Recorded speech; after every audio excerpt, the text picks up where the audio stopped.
Paulo sabia exatamente o que estava fazendo quando resolveu pregar em Atenas sobre o Deus desconhecido. Muitos leem Atos 17 pensando que Paulo improvisou uma pregação.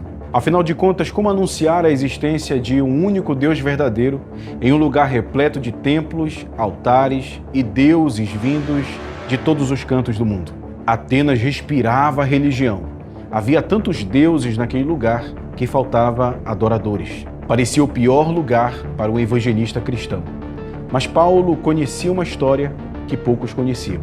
Uma história registrada por Diógenes de Laércio, em seu livro A Vida e Doutrina de Filósofos Eminentes. Segundo uma antiga tradição grega, cerca de 600 anos antes de Cristo, uma terrível praga atingiu Atenas. A população estava desesperada. Foram oferecidos vários sacrifícios às milhares de divindades presentes no lugar. Orações foram feitas, rituais foram realizados, mas nada adiantava.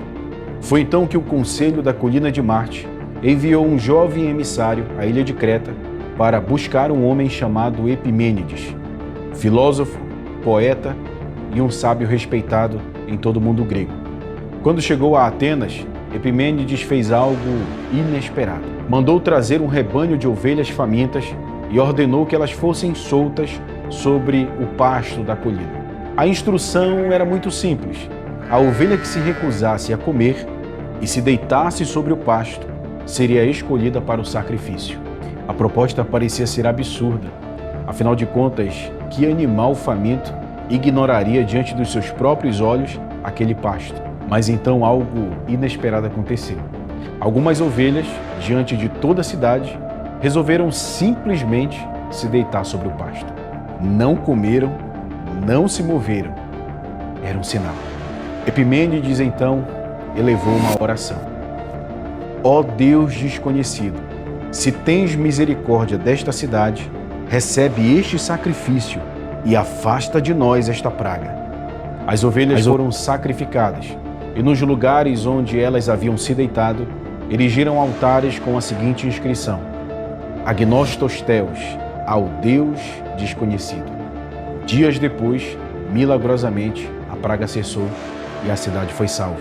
E os atenienses, então, passaram a reverenciar aquele Deus cujo nome desconheciam. Só que a tradição conta que alguns líderes religiosos desejaram construir uma estátua, uma imagem, para homenagear aquela divindade. Mas Epimênides foi totalmente contra essa ideia e disse o seguinte: se aquele Deus era maior que todos os outros deuses conhecidos, não poderia ser representado por imagens feitas por mãos humanas. Nenhuma escultura seria digna dele e nenhum ídolo poderia contê-lo. Por isso, seus altares permaneceram sem imagem, sem rosto e forma. Apenas a inscrição ao Deus desconhecido. Os séculos passaram, a história foi esquecida e aqueles altares foram abandonados. Mas um deles permaneceu de pé, como uma testemunha silenciosa de uma esperança muito antiga. A esperança de que um dia aquele Deus se revelaria.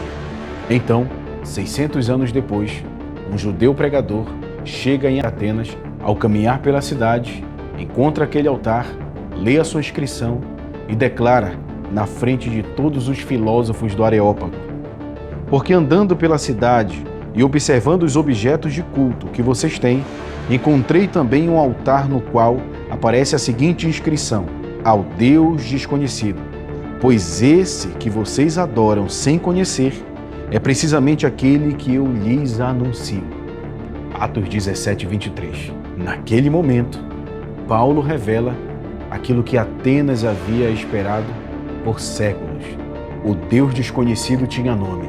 O Deus desconhecido havia se revelado. O Deus desconhecido acaba de entrar na história e o seu nome é Jesus Cristo.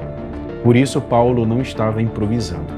Aquele sermão não começou em Atos 17. Na verdade, Deus o estava preparando há mais de 600 anos.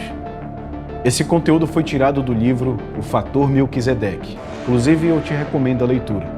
Se você gostou desse vídeo, não esquece de curtir, comentar aqui embaixo e enviá-lo para quem precisa ouvir isso.